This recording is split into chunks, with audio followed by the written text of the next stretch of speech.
Bang Ales, Muslim apa Kristen? Ales Gilang? Katolik bang, selamat malam.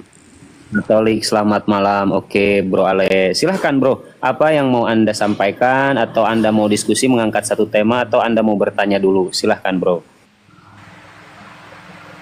Mau diskusi aja bang, angkat temanya tauhid gitu. Angkat temanya Tauhid. Keren ini Ustadz Wafi, berani ngangkat tema ini. Lanjut. Sebelum kau membawa tema tauhid, sudah kau cari tahu kah di mana Adam dan Hawa itu diciptakan? Kau bilang di bumi kemarin, di Irak kan? Oi, jangan dilebarin ke Adam dan Hawa, tauhid aja. Lanjut. Tauhid. Jalan, Oke, lanjut Ales, silakan bertanya. Jakarta. Kan gitu kalau kau bahas Kaisar itu ya. Jalan-jalan ke kota Jakarta, jangan lupa mampir ke Bekasi. Kalau kamu masih debat agama, usahakan Tuhannya agak mati suri, kan begitu. Masuk Pak Eko. Ustadz Wafi, Ustadz jangan ikutin Pak Kaisar sesatan. Ya udah Pak Ustadz, kemarin udah fitnah Adam pelupa. Ayo kita bicara tauhid. Iya, silakan Anda dulu barangkali mau bernarasi, silakan. Kami hargai loh, Anda kayaknya Kristen yang santun, semoga akademis ya, biar bisa mengedukasi ya. Ini 5K mata memandang ya. Dan jangan lupa Ikhwan Fillah tembusin 2M ya. Lanjut Pak Ales, bernarasi Anda duluan, silakan nanti ditanggapi sama Gurunda atau Sebentar Bu ya. Sebentar Bu ya, izin semua guru-guruku semua yang di atas saya izin turun, mana tahu nanti ada yang mau naik satu lagi ya. Nanti kesannya aneh, tahulah framing-framing mereka. Siap, izin saya turun. Assalamualaikum warahmatullahi wabarakatuh. Waalaikumsalam warahmatullahi wabarakatuh. Lanjut.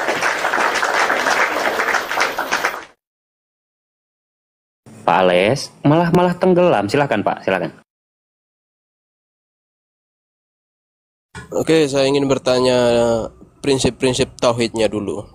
Coba ada yang bisa jelaskan dulu, silakan. Oke, siap. Silakan barangkali ini guru-guru saya, barangkali Bang Zuma atau Ustadz Wafi, Fadol. Silakan. Lanjut Bang Zuma, Mas Moto, Bang Handi. Iya, baik.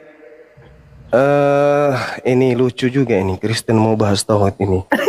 Mana perginya ini? Gregetan kali aku lihat ada orang yang kemudian apa ya, seperti seekor kambing pakai seragam pramuka. Seperti seekor kambing pakai seragam pramuka. Jadi kalau ketika kita berbicara kemudian kita berbicara mengenai tauhid, berarti di situ kita sedang berbicara mengenai hal yang pada prinsipnya berpacu kepada keesaan, yaitu meyakini bahwa Allah adalah esa, Allah itu tunggal, Allah itu adalah satu hakikat yang tunggal secara absolut. Nah, kalau kita lihat di dalam KBBI itu berbicara mengenai Allah Subhanahu wa taala. Nah, berbicara mengenai tauhid dalam hal ini mungkin prinsip atau mungkin yang Anda maksud itu adalah konsep. Di dalam Al-Qur'anul Karim surah Al-Mu'minun dari ayat 86 sampai 87, di situ cakupannya kemudian dikatakan bahwa Allah itu memiliki langit yang 7 dan yang memiliki kemudian tahta yang agung. Lalu kemudian Allah mengatakan ketika ada pertanyaan siapa pemilik tersebut, maka mereka menjawab Allah. Lalu Allah menimpali, kenapa engkau tidak bertakwa? Nah, jadi kalau berbicara mengenai tauhid, harus meyakini bahwa Allah sebagai satu-satunya pencipta yang mengatur segala hal, yang mengatur manusia dalam hal ini. Kita berbicara mengenai skala kecil manusia. Jadi berbicara mengenai tauhid itu adalah berbicara tentang kaidah bagaimana manusia meyakini bahwa Allah sebagai pencipta, sebagai khalik satu-satunya yang mengatur manusia. Allah yang paling kemudian mengenal karakter manusia. Dan hanya Allah yang paling tahu bagaimana cara mengatur manusia itu. Jadi kalau ada yang bukan Allah, memberikan aturan kepada manusia, pasti aturannya kacau. Nanti saya akan buktikan. Aturan yang berasal bukan dari Allah pasti menghantarkan manusia itu kacau dalam hidupnya. Baik pola hidupnya, pola pikirnya, atau apapun itu dalam prosesi keagamaannya pasti kacau. Pasti ngaco. Ya, kalau bukan berasal daripada aturan Tuhan. Jadi saya simpulkan, tauhid meyakini bahwa Allah sebagai satu-satunya Khalik yang mengatur manusia, yang menciptakan manusia, yang paling mengenal karakter manusia, dan yang paling tahu bagaimana cara kemudian mengatur manusia. Dalam implementasi ini kemudian, ketika manusia ini meyakini bahwa Allah satu-satunya Tuhan yang wajib disembah, maka proses penyembahannya pun harus diatur oleh Allah itu sendiri. Tidak boleh kemudian bikin aturan sendiri. Beribadah, abadah dibuat-buat. Sembahyang, kalau orang kita mengatakan sembahyang dibuat-buat. Prosesi keagamaannya semuanya dibuat-buat. Aturan-aturan agamanya dibuat-buat. Bukan kemudian dibuat oleh sang yang memiliki ketunggalan yang absolut itu tadi. Seperti itu, saudara. Jadi tauhid itu cerminannya seperti itu. Silakan, apa yang Anda ingin uraikan tentang agama Anda kaitannya dengan tauhid? Saya ingin tertawa sebentar. Silakan. Nanti saya tambahi Bang ya. Mantap, justru itu yang saya tunggu-tunggu. Silakan. Insyaallah. Silakan ditanggapi dulu mungkin Pak Ales. Silakan Pak Ales, dibuka mute-nya untuk yang mau naik ya, yang oten typing di bawah ya. Saya Kristen biar saya naikin ya, biar Pak Ales ada teman. Silakan Pak Ales, buka mute-nya. Ya, sebelum Pak Ales menjawab, saya kasih pantun sekali lagi. Malam-malam membahas tauhid, besok pagi membahas Tritunggal. Saksikanlah umat Islam akan mati syahid. Tidak seperti murid Yesus yang Tuhannya pun ditinggal. Tafadhol. Mantap. Ustaz Wafi keren. Ayo Ustaz Wafi. Markus 14 nomor 50, 51, 52. Mantap sekali. Iya. Silakan, tauhid dalam pandangan Kristen itu apa?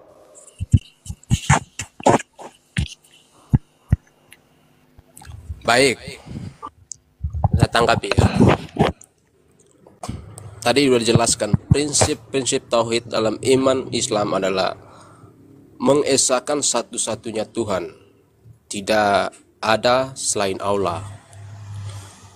Saya ingin bertanya dulu, bisa nggak Allah menetapkan Pak gini Pak, diskusi bukan kayak gitu. Tadi kan Bunda bahas dulu tauhidmu. Iya, Anda harus bernarasi dulu. Tauhidmu gimana? Tauhidmu dulu Bang. Tauhid Kristen itu apa? Langsung bertanya aja, ini gimana sih? Lanjut.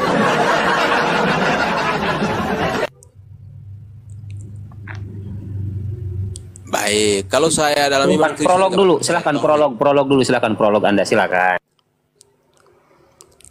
Ya, kalau dalam iman ke Kristen kan nggak percaya tauhid. Oh, ini kacau ini. Ini bukti bahwa Anda bukan pengikut para nabi. Ini kehancuran Kristen ini karena Kristen tidak mengajarkan tauhid. Ya silakan. Lalu kenapa materi ini Anda bawa kalau ternyata Anda sendiri tidak percaya tentang tauhid? Mari kita uji. Kalau saya memang benar-benar nggak percaya tauhid. Ya berarti Anda bukan Saya membawakan Bro, tauhid itu malah ada Assyria sama apa lagi tuh, murtadi itu. Tauhid itu aja udah beda. Masa mau disama-sama sama Kristen? Anda tidak percaya, Anda tidak percaya Yesus, berarti kalau Anda tidak percaya tauhid, berarti Anda nggak percaya Yesus. Tauhid Islam aja masih jadi perdebatan. Tauhid Islam. Kalau Anda tidak percaya tauhid, berarti Anda bukan pengikut Yesus. Itu aja intinya. Yesus itu bertauhid. Yesus itu mengesahkan Tuhan. Oke, gini Gurunda, saya sarankan untuk oten-oten yang ada di bawah yang hanya modal congor, nggak ada data ya. Saya harap Anda gak usah naik ya. Ini sayang di atas guru-guru saya. Jadi sayang, ilmu itu mahal. Ya, jadi buat oten-oten yang bisa diskusi saja, yang tahu data-data, yang ada ilmu, nah baru silahkan berikan permintaan naik. Silahkan Bro, gimana? Suruh prolog ini kagak ada prolog. Pak Ale, silahkan. Atau Pak Kiks ini Kristen ya, silakan. Yang penting satu-satu kondusif, silakan. Sudah bisa ngomong? Assalamualaikum warahmatullahi wabarakatuh. Waalaikumsalam, Kobeni.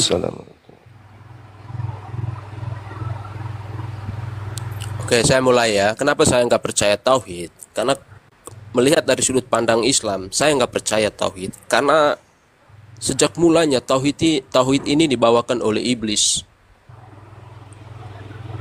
Iblis itu enggak mau sujud selain Allah. Ada perintahnya, sujudlah kau, atau disuruhlah para malaikat untuk menyuntukan sesembahan. Sujudlah pada Adam maksudnya. Tapi di situ tauhid, paling tauhid itu hanya iblis. Enggak mau dia. Ada narasi apa Selain ini? Allah enggak mau sujud. Ada. Gitu, makanya saya enggak percaya tauhid. Nah, yang saya percaya itu malaikat. Itu malaikat yang menyuntukan Tuhan, itu aja. Oke, siap. Udah kau lebih baik kau mute, silakan. Ustadz Wafi atau Guru Zuma ini nggak jelas narasinya apalah. Dinda Wafi mungkin mending kita nimba ilmu. Dinda silakan deh.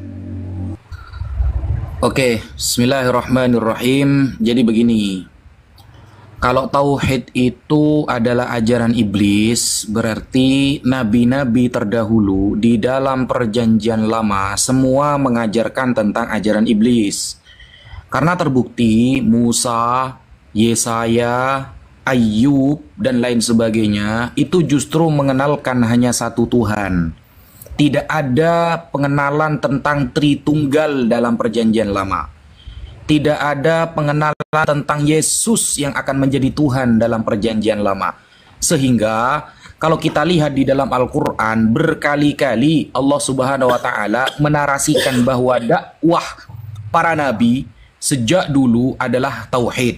Contoh, kita buka di dalam surah Al-Qasas ayat ke-88. Wala tad'u ma'allahi ilahan akhar la ilaha illahu.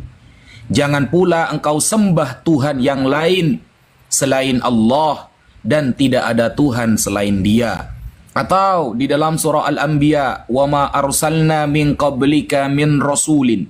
Tidaklah kami mengutus sebelum engkau wahai Muhammad sebuah utusan, seorang utusan, illa nuhi ilaihi, kecuali aku pasti mewahyukan kepada utusan itu yang datang sebelum Nabi Muhammad, annahu la ilaha illa ana fa'budun, bahwa tidak ada yang berhak disembah kecuali aku, kata Allah, fa'budun, maka sembahlah aku. Kita lihat narasi di seluruh perjanjian lama tidak ada narasi Tritunggal.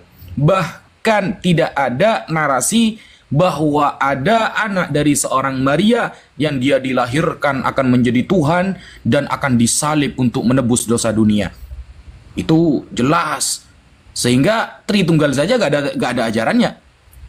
Dan Mas Ales, ya, kalau antum bisa menjawab pertanyaan saya satu ini sebelum Anda nanti menanggapi, ya, saya ajukan Anda jempol. Tentang Yesus yang memiliki dui tunggal, dui natur, ya. Yesus memiliki dui natur nih, ya, separuh Tuhan, separuh manusia. Itu baru disahkan oleh para ulama Anda atau para pendeta Anda pada tahun 451 Masehi, atau tepatnya pada konsili Kalsedon. Sebelum konsili itu tidak ada pemahaman Yesus separuh Tuhan, separuh manusia. Kalau ada satu saja yang menyebutkan bahwa bapak-bapak gereja mengajarkan Yesus separuh Tuhan, separuh manusia, maka saya akan taslim, akan menerima dalil tersebut. Tidak ada. Mungkin itu narasi dari saya sementara. Lanjut.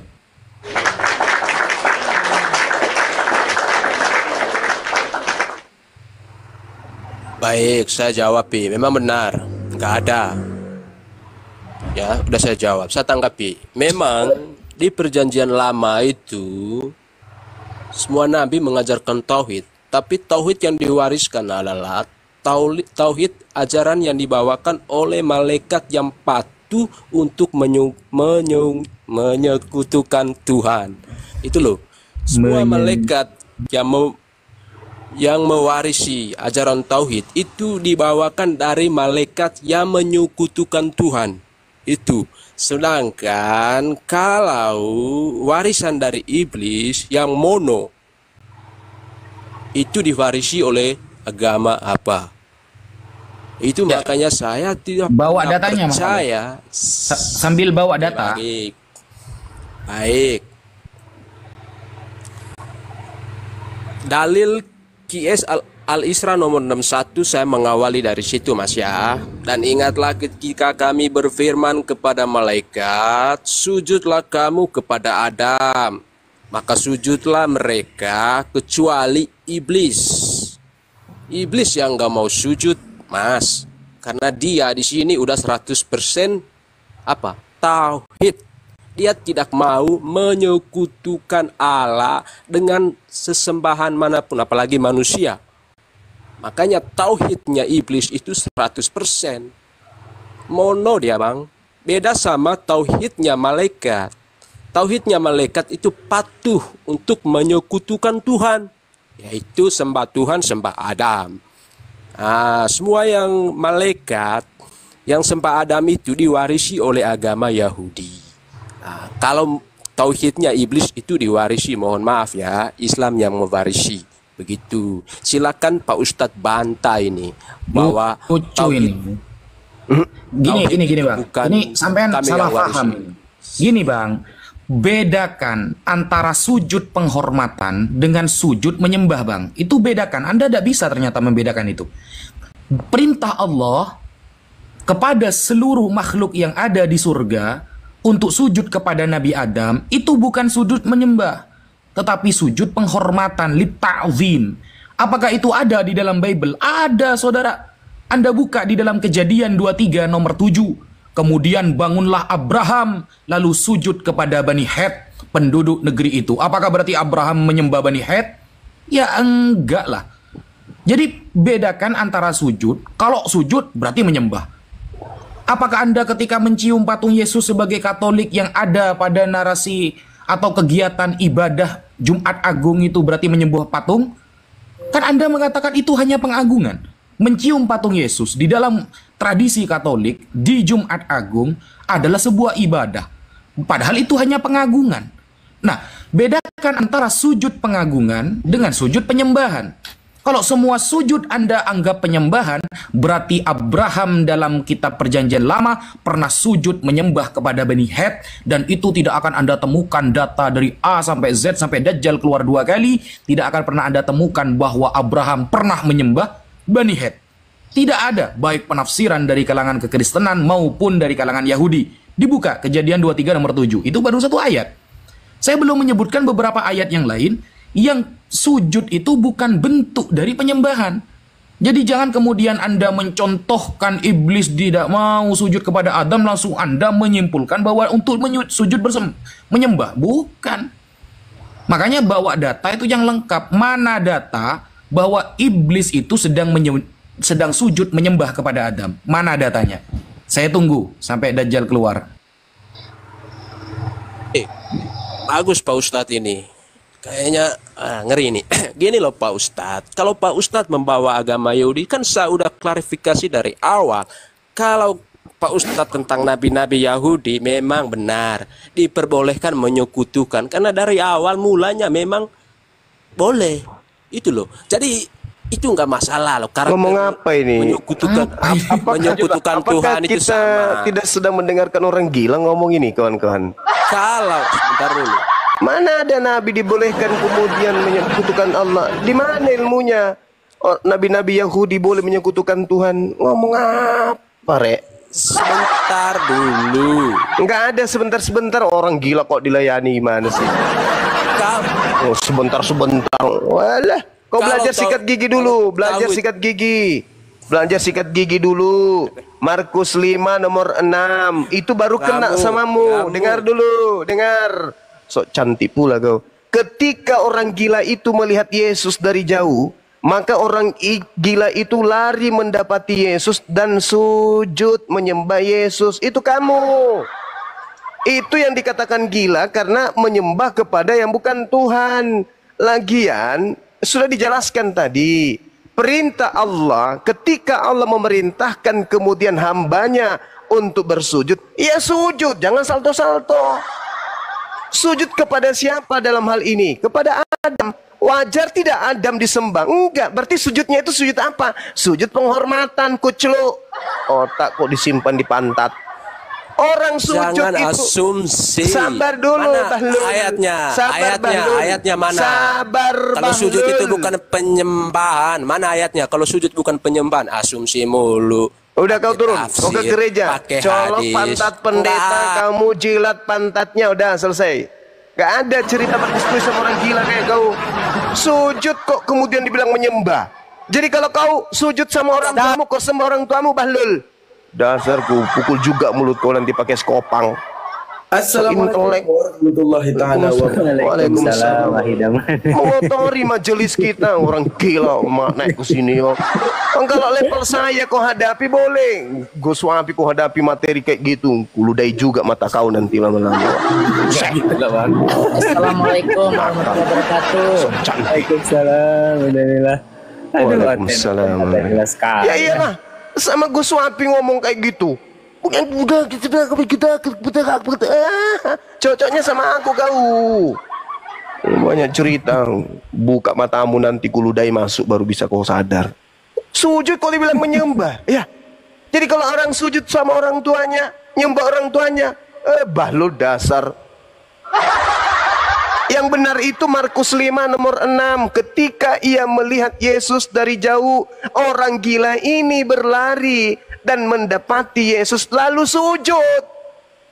Itu baru menyembah namanya di situ, karena tertulisnya proskuneo. Artinya sujud menyembah, mengibadahi Yesus, dan ternyata orang yang mengibadahi Yesus di situ adalah orang gila. Berarti yang menyembah manusia Yesus adalah orang gila, Gila. Nah, itu sesuai datanya.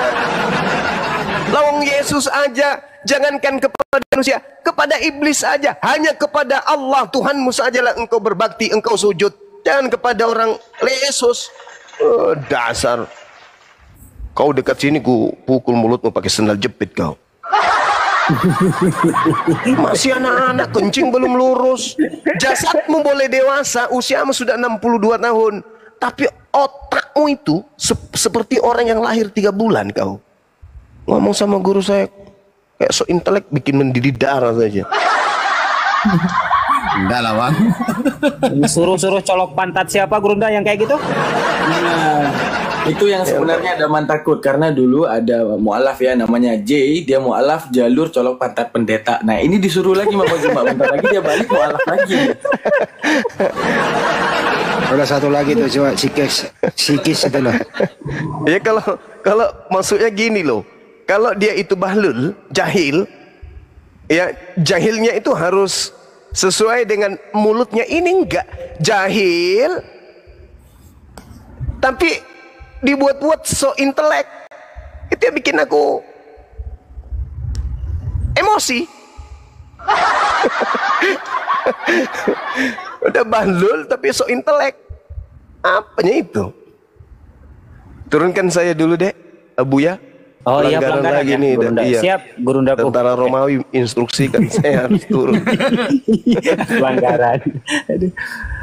Oke, siap teman-teman. Ikhwan Filah ya, jangan lupa fokus-fokus sambil di tap-tap ya. Tentara Romawi kepanasan di bawah. Ini silakan Bang Kis ya, coba dibuka mute Anda, dan jangan lupa juga ya di follow akun Narasumber Muslim di atas ya.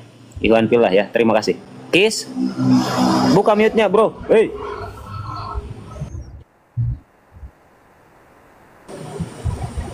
Ah, ini orang jadi berhala. Turunkan nih, Kis. Woi. Itu ngeripot itu. Awas. Ngomong. Awas ngeripot itu. Bunda, assalamualaikum. Waalaikumsalam. Awas Ustaz. ngeripot itu, turunin aja mungkin. Iya.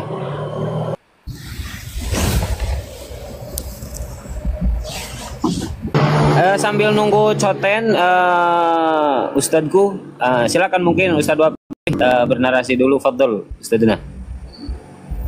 Nah ini ada Bang Zuma, lanjut Bang. Cara mengenai tauhid, tadi si pendusta pembohong cucu Dajjal tadi itu mengatakan bahwa di Kristen itu tak ada tauhid. Pembohong memang dia kan ya. Di dalam kitab yang mereka ambil dari Yahudi, Yesaya 45 nomor 6, supaya orang tahu dari terbitnya matahari sampai terbenamnya matahari, bahwa tidak ada yang lain di luar aku, akulah Tuhan dan tidak ada yang lain. Itu jelas dalilnya tuh. Itu dalil tauhid.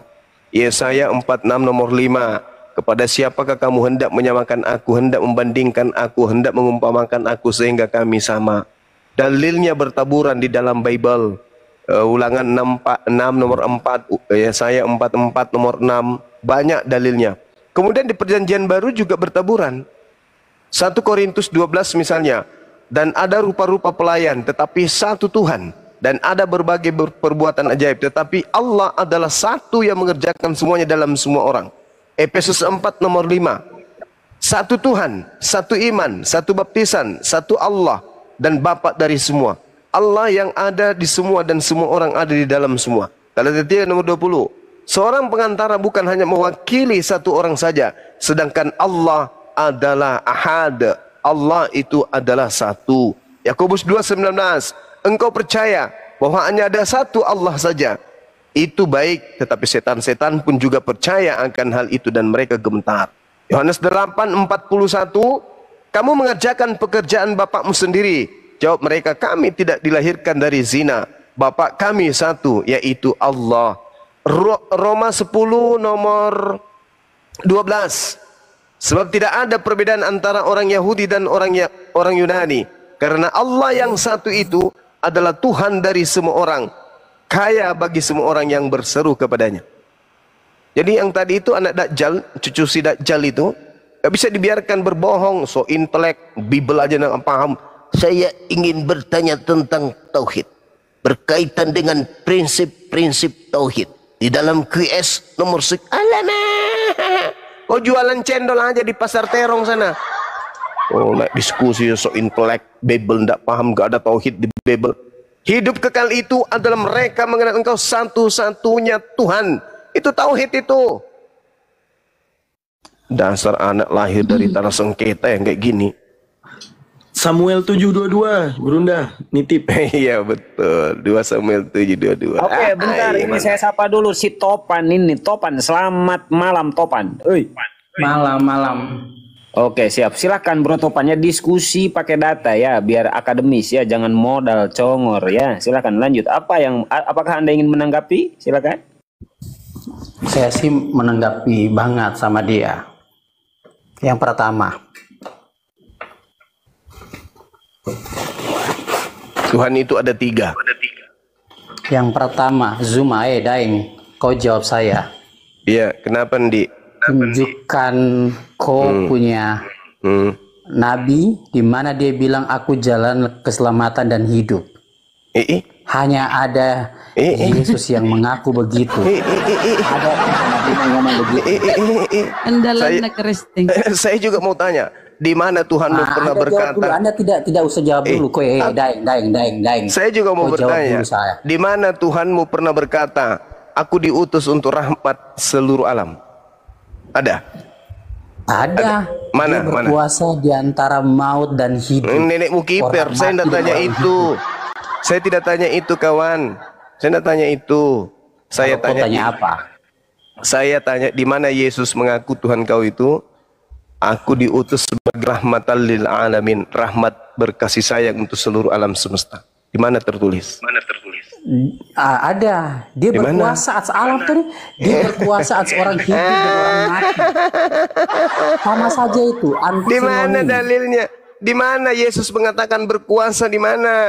Di mana? Oh, rupanya kamu pandai bahasa baca Alkitab, pandai hafal. Rupanya satu ayat ini terselubung di otakmu ya. Di mana? Coba kau tunjukkan di mana, coba. Saya mau tahu. Bentar, saya nyalakan laptop saya dulu ya. Matius 8 nomor 18, Cak Ayu. Nah, terus kamu yang tidak paham baru mau nyalakan laptop. Daeng, kau tahu. Terus kenapa kau tanya? Ada nggak Muhammadmu bilang aku yang berkuasa atas langit dan bumi? Tidak ada. Karena itu ucapan iblis. Itu ucapan iblis itu di dalam Bible. Lukas nomor 6, Lukas 4 daripada Lukas 4 nomor 6. Aku iblis berkata kepadamu, Aku penguasa langit dan bumi. Iblis itu yang berkata itu. Mana itu Lukas 4 nomor 6 itu ucapan iblis. Loh kau tuh, kau dengar sini. Saya yang kau dengar sini. Ya. Itu kisah pencobaan iblis di padang gurun. Iya, iblis yang mengaku aku diberi kuasa dan kemuliaan. Kamu dengar bahasa Indonesia tidak? Kau bisa bahasa Indonesia tidak? Kau baca Lukas 4 nomor 6. Pandai sekali bahasa Indonesia. Buat apa kau sekolah tinggi-tinggi? Kau ngerti enggak itu? Sih? Kau ngerti enggak? Presidennya Amerika yang ngajari dia bahasa Inggris itu orang Makassar. Enggak kau? Hei, Lukas 4 nomor 6 kau baca. Kau baca lah yang kau kasih data. Ngapain pula kasih data? Emang saya jongos kamu? Oh, kau enggak tahu Bebel? Kau enggak paham Bebel? Iblis berkata, akulah penguasa dan aku berkehendak untuk memberikan kepada siapapun yang aku kehendaki. Akulah penguasa dunia ini. Iya, sekarang tunjukkan di mana nabimu yang ada nabiku bukan iblis. Saya ada tidak? Itu Tuhanmu iblis yang berkata begitu. Iblis itu yang berkata begitu. Nabimu yang setan. Kalau saya itu kau setan. Loh, Anda berkata, nabimu katamu tadi, Yesusmu berkata, aku diberi kuasa langit dan bumi. Sedangkan itu bukan ucapan Yesus. Itu ucapan setan. Kalau kamu mau hina, saya juga bisa hina. Saya tidak menghina, Cak Ayu. Makanya aku bilang, kamu baca Lukas 4 nomor 6. Ucapan itu bukan ucapan Yesus. Kau baca. Ya, saya baca, dengarkan. Iblis berkata, kepadaku telah diberi kuasa dan kemuliaan langit dan bumi. Dan aku berhak memberikan kepada siapapun yang aku kehendaki. Siapa yang berkata? Iblis. Berarti kamu menuhankan iblis, gitu? Kau yang setan, pertuhankan setan. Ya emosi nih. Karena kamu menyimpulkan seenak jidat tadi kamu mengatakan Tuhanmu Yesus berkata berkuasa langit dan bumi. Sedangkan yang berkata demikian bukan Yesus, tapi iblis. Iblis yang berkata begitu dalam Lukas 4 nomor 6. Berarti Tuhanmu adalah iblis. Thank you sudah mengaku. Kamu Tuhanmu iblis ternyata, dan memang dikatakan dalam kitabmu begitu. Ini anu loh Bang, memang original teksnya memang berbunyi seperti itu loh. Ini loh, saya baca ini ya. Yang tema iblis kepada Yesus. Ini kata iblis kepada nya kan anu nih besar nih nyanya, berarti kan Yesus. Kata iblis kepada Yesus. Segala kekuatan memang itu serta kemuliaannya akan kuberikan kepadamu, karena semua itu telah diserahkan kepadaku kehendaki.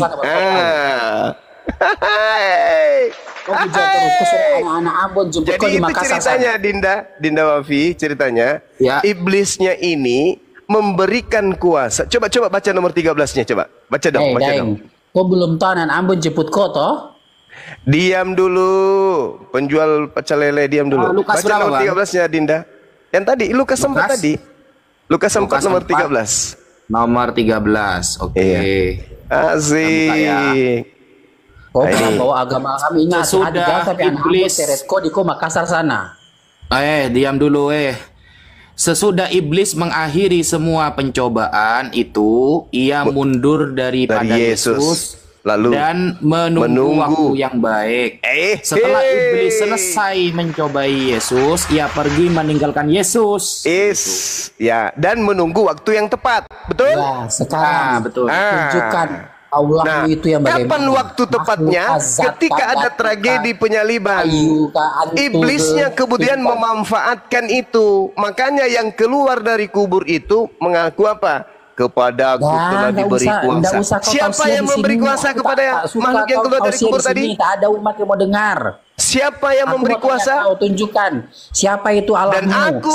Dan aku berkuasa memberikan kepada siapapun yang aku kehendaki. Iblis tidak berhasil mencobai Yesus. Mundur dia, menunggu waktu yang tepat. Hari ketiga kemudian keluarlah si mayat berjalan dari kubur. itulah iblisnya yang memberi kuasa kepadanya. Baca Matius 28 nomor 18, apa katanya? Kepada aku telah diberi kuasa baik di langit maupun di bumi. Pergilah, jadikanlah semuanya menjadi pengikutku. Jangan sampai kesuruh anak Ambon jemput kau di Makassar baru kau tahu. Ya suruhlah. Suruhlah Semuanya. Saya di sini, saya disuruh. Tulis kau punya alamat di sini di mana? Kau alamat tulis. Saya ada di wisata Rumah Hobbit Bulangi. Tinggal kau klik di Google Maps. Kucing pun bisa temukan saya di sini. Suruhlah anak Ambon itu ke sini. Ulang lagi biar direkam. Ya udah, suruh ke sini. Paling kusuruh Pak ya. Paling kusuruh cuci mukanya pakai air aqua, apa? Kusuruh cuci muka dia pakai kuah coto Makassar. Orang Ambon itu baik-baik, bro.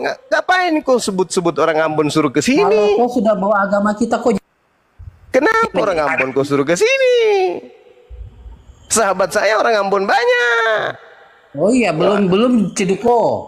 Kenapa bukan kau yang ke sini? Penakut dia, Bang. Gak mungkin berani kalau dia. Kamu lah ke sini. Nanti kawan, kalau kau ke sini aku belikan kamu daster. Percaya deh. Daster, lipstick, wig panjang. Aku belikan kamu hak tinggi. Kabur dia. Kok bawa pula orang-orang Ambon? Oh, teman kuliah saya, angkatan saya, letting saya banyak anak Ambon. Ambon Manise. Instruksi untuk Kokoh ya, di bawah Koh naik-naikin ya, HP saya mulai. Iya. Kokoh naik-naikin Oten ini. Kok yang kayak gini kok dinaikin kok? Aduh.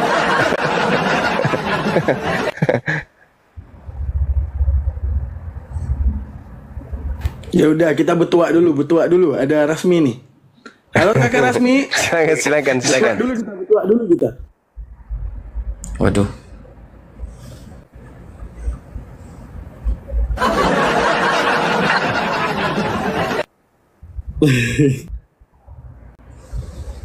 Kohlim yang bener lah, naikin Otennya yang waras. Kok naikin lagi Oten ayo